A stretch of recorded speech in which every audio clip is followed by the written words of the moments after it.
Friends, educate Bharat में मैं आपका स्वागत करती हूँ। आज हमारे जीके का टॉपिक है विश्व इतिहास। विश्व इतिहास से संबंधित प्रश्न यूपीएससी, राज्य लोक सेवा आयोग जैसे उत्तर प्रदेश, बिहार, राजस्थान जैसी राज्य स्तर की प्रशासनिक परीक्षाओं, यूजीसी नेट, जेआरएफ जैसे एग्जाम्स में और शिक्षक भर्ती, यदि आप हिस्ट्री से एग्जाम देने वाले हैं, पीजीटी का एग्जाम, तो वहां पूछे जाते हैं। विश्वविद्यालय प्रवेश परीक्षा सीयूईटी का सिलेबस में भी ये सारे क्वेश्चंस पूछे आते हैं। तो चलिए आज हम इसी टॉपिक को कवर करेंगे। देर न करते हुए क्वेश्चंस पर आते हैं। क्वेश्चन नंबर 1 आपकी स्क्रीन पर है। आधुनिक ओलंपिक खेलों की शुरुआत किस वर्ष हुई? फ्रेंड्स, आधुनिक ओलंपिक खेल प्राचीन यूनान की परंपरा से प्रेरित है और पहला आधुनिक ओलंपिक 1896 में 1896 में एथेंस ग्रीस में आयोजित हुआ। 1896। ऑप्शन नंबर बी सही है। अगला प्रश्न है, कोल्ड वार शब्द का प्रथम प्रयोग किसने किया? तो द्वितीय विश्व युद्ध के बाद अमेरिका और सोवियत संघ के बीच प्रत्यक्ष युद्ध नहीं हुआ, लेकिन वैचारिक संघर्ष चलता रहा। इसी को कोल्ड वार कहा गया और इसका सबसे पहले प्रयोग किया जॉर्ज ऑरवेल। संयुक्त राष्ट्र संघ की स्थापना कब हुई? संयुक्त राष्ट्र द्वितीय विश्व युद्ध की तबाही के बाद विश्व शांति को बनाए रखने के लिए संयुक्त राष्ट्र संघ की स्थापना की गई। कब की गई? 1945 में। फ्रेंड्स, अगर आप सीयूईटी के एग्जाम के परीक्षार्थी हैं, अगर आप देने वाले हैं विश्वविद्यालय प्रवेश परीक्षा, तो अंडर ग्रेजुएशन या पोस्ट ग्रेजुएशन दोनों में इस तरह के प्रश्न पूछे जाते हैं। आप हमारे साथ बने रहें। औद्योगिक क्रांति की शुरुआत सबसे पहले किस देश में हुई? इंग्लैंड में कोयला, पूंजी और मशीनों की उपलब्धता के कारण 18वीं सदी में सबसे पहले औद्योगिक क्रांति की शुरुआत यहां पर हुई। तो ऑप्शन नंबर डी सही है, इंग्लैंड। मैग्ना कार्टा किस देश के इतिहास से संबंधित है? मैग्ना कार्टा 1215 ने राजा की निरंकुश शक्तियों को सीमित किया और कानून के शासन की नींव रखी। तो ये मैग्ना कार्टा जो है इंग्लैंड के देश के इतिहास से संबंधित है। प्रथम विश्व युद्ध का तत्कालिक कारण क्या था? 1914 में ऑस्ट्रिया के युवराज थे फर्डिनेंड। इनकी हत्या के बाद युद्ध भड़क उठा। तो ऑप्शन है आर्च ड्यूक फर्डिनेंड। इनकी हत्या प्रथम विश्व युद्ध का तत्कालिक कारण था। लीग ऑफ नेशंस की स्थापना किस युद्ध के बाद हुई? लीग ऑफ नेशंस का उद्देश्य था भविष्य में युद्ध को रोकना, लेकिन यह प्रभावी सिद्ध नहीं हो सका। तो किस युद्ध के बाद इसकी स्थापना हुई? इसकी स्थापना हुई प्रथम विश्व युद्ध के बाद। पुनर्जागरण आंदोलन की शुरुआत कहां से हुई? पुनर्जागरण ने कला, विज्ञान और साहित्य के क्षेत्र में चेतना को जगाया और इसकी शुरुआत हुई इटली से। फ्रांसीसी क्रांति का नारा क्या था? इस क्रांति ने राजतंत्र का अंत कर लोकतांत्रिक मूल्यों को बढ़ावा दिया और इसका जो नारा था वो था स्वतंत्रता, समानता और बंधुत्व। नाजी पार्टी किस देश से संबंधित थी? तो नाजी पार्टी जो थी ये एडोल्फ हिटलर के नेतृत्व में नाजी पार्टी जर्मनी में सत्ता में आई और ये जर्मनी से संबंधित थी। ऑप्शन नंबर बी सही है। अगला प्रश्न है, अमेरिका की स्वतंत्रता की घोषणा कब हुई? तो 1776 में 1776 में 13 उपनिवेशों ने ब्रिटेन से स्वतंत्रता की घोषणा की। 1776। ऑप्शन नंबर सी सही है। बर्लिन दीवार का पतन किस वर्ष हुआ? बर्लिन दीवार गिरने से जर्मनी का एकीकरण हुआ और शीत युद्ध का अंत तेज हुआ। ऑप्शन नंबर सी सही है, 1989। फ्रेंड्स, हम आपसे कहना चाहेंगे अगर आपको हमारी वीडियो जरा भी अच्छी लग रही हो तो हमें एक लाइक जरूर दें, जिससे हमें मोटिवेशन मिलता है इस तरह के और भी वीडियोज को बनाने के लिए। अगला प्रश्न है, ग्लास नोट्स और पेरेस्ट्रोइका किस देश से जुड़े हैं? ये सुधार नीतियां सोवियत संघ में राजनीतिक और आर्थिक सुधार के लिए लागू की गई थी। तो ये जुड़ी हुई हैं सोवियत संघ। द्वितीय विश्व युद्ध के दौरान जापान पर परमाणु बम कहाँ गिराए गए? 1945 में अमेरिका ने जापान पर परमाणु बम गिराए, जिससे युद्ध समाप्त हो गया। और जापान के दो शहर थे, उनका नाम है हिरोशिमा और नागासाकी, जिन पर बम को गिराया गया। नेक्स्ट क्वेश्चन, सुएज नहर किन दो सागरों को जोड़ती है? तो ये सुएज नहीं होना चाहिए, सुएज नहर होना चाहिए फ्रेंड्स। यहाँ पर लिखने में टाइपिंग मिस्टेक है। सुएज नहर किन दो सागरों को जोड़ती है? तो सुएज नहर यूरोप और एशिया के बीच समुद्री दूरी को कम करती है और ये दो सागरों, लाल सागर और भूमध्य सागर को जोड़ती है। शीत युद्ध के दौरान पश्चिमी गुट का सैन्य संगठन कौन सा था? नाटो अमेरिका के नेतृत्व में बना पश्चिमी देशों का एक सैन्य संगठन था। तो पश्चिमी गुट का सैन्य संगठन है नाटो।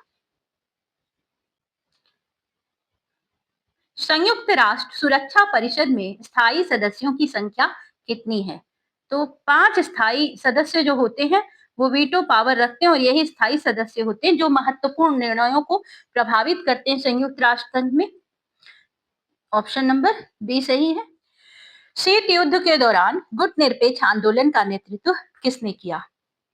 तो ये जो गुटनिरपेक्ष आंदोलन था उसके 3 नेता, मुख्य जो नेता थे नाम के, नॉन एलिनेड ग्रुप मूवमेंट, इनका इन देशों का में जवाहरलाल नेहरू भारत से, और ये जो टीटो हैं, जोसेफ ब्रोज टीटो, ये युगोस्लाविया से थे, और नासिर जो है, इनका पूरा नाम है गमाल अब्देल नासिर, ये मिस्र से थे। और ये तीनों जो नेता थे ये किसी भी गुट में नहीं थे, गुट निरपेक्ष देशों का इन लोगों ने नेतृत्व किया।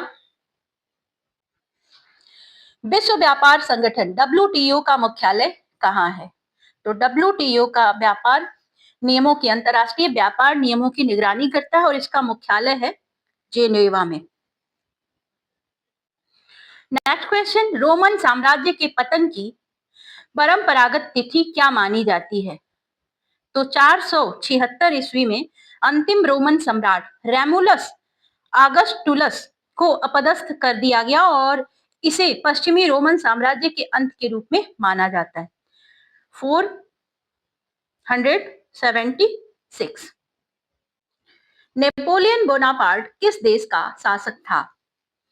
नेपोलियन फ्रांसीसी क्रांति के बाद सत्ता में आया, यूरोप में फ्रांस का प्रभुत्व इसने स्थापित किया। ऑप्शन नंबर सी सही है। वर्साई की संधि के बाद, ट्रीटी ऑफ वर्साइल किस युद्ध के बाद हुई? ये संधि किस युद्ध के बाद हुई? 1919 में वर्साई संधि ने जर्मनी पर कठोर शर्तें लगा दी, जो बाद में द्वितीय विश्व युद्ध का कारण बनी। तो ये संधि हुई थी प्रथम विश्व युद्ध के बाद। ऑप्शन नंबर बी सही है। फांसीवाद की विचारधारा का उदय किस देश में हुआ? फांसीवाद की शुरुआत इटली में मुसोलिनी के नेतृत्व में हुई। ऑप्शन नंबर सी सही है। संयुक्त राष्ट्र संघ यूएनओ का मुख्यालय कहाँ स्थित है? संयुक्त राष्ट्र मुख्यालय अमेरिका के न्यूयॉर्क शहर में स्थित है। ऑप्शन नंबर सी सही है। दास प्रथा को समाप्त करने वाला पहला यूरोपीय देश कौन सा था? ब्रिटेन ने 1833 में अपने साम्राज्य में दास प्रथा को समाप्त किया। इसका सही ऑप्शन है ऑप्शन नंबर डी। औद्योगिक क्रांति के दौरान स्पिनिंग जेनी का आविष्कार किसने किया? स्पिनिंग जेनी क्या है? तो ये कपड़ा उद्योग में उत्पादन इसकी वजह से तेज हुआ एक तरह की मशीन है और घरेलू उद्योग से कारखाना प्रणाली की ओर संक्रमण हुआ। इसका किसने इसको आविष्कार करने वाले कौन थे? तो जेम्स हारग्रीव्स।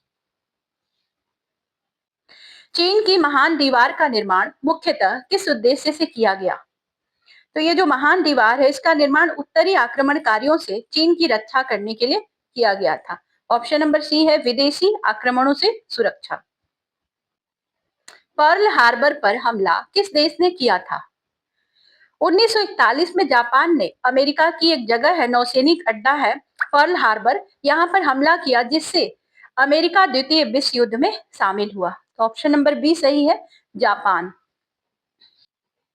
नील नदी की सभ्यता किस देश में विकसित हुई? प्राचीन मिस्र जो है ये सभ्यता नील नदी के किनारे विकसित हुई, जिससे इसको नील नदी को मिस्र की जीवन रेखा भी कहा जाता है। तो ऑप्शन नंबर डी सही है, मिस्र। फ्रांसीसी क्रांति किस वर्ष शुरू हुई? 1789 में 1789 की फ्रांसीसी क्रांति ने निरंकुश राजतंत्र का अंत कर दिया फ्रांस में और लोकतांत्रिक व्यवस्था को जन्म दिया। 1789। साम्यवाद कम्युनिज्म के सिद्धांतकार कौन थे? कार्ल मार्क्स ने दास कैपिटल और कम्युनिस्ट मैनिफेस्टो दो पुस्तकें लिखी और इसमें इन्होंने साम्यवाद का सिद्धांत दिया। Karl Marx. नाटो की स्थापना कब हुई? नाटो एक पश्चिमी देशों का सैन्य संगठन है जिसकी स्थापना शीत युद्ध के दौरान हुई। कब हुई? 1949। 1949। वार्सा पैक्ट किस गुट से संबंधित था?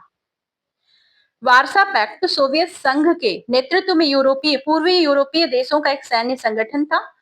तो ये संबंधित था सोवियत गुट से।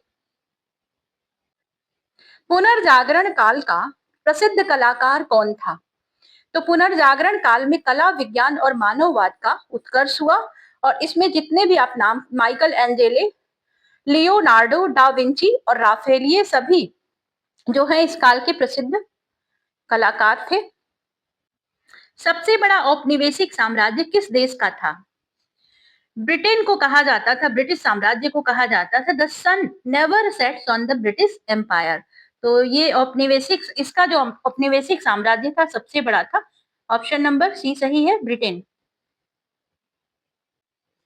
गिलोटिन किस क्रांति से संबंधित है? तो गिलोटिन का प्रयोग फ्रांसीसी क्रांति के दौरान मृत्यु दंड के लिए दिया जाता था। इसमें दो पिलर होते थे और बीच में आरी जैसी एक इंस्ट्रूमेंट होता था जिसपे लोगों को एक तरह से काट दिया जाता था। तो फ्रांसीसी क्रांति में गिलोटिन का प्रयोग हुआ। पिरामिड किस सभ्यता की पहचान है? तो पिरामिड मिस्र में वहां के राजाओं की कब्रें थी।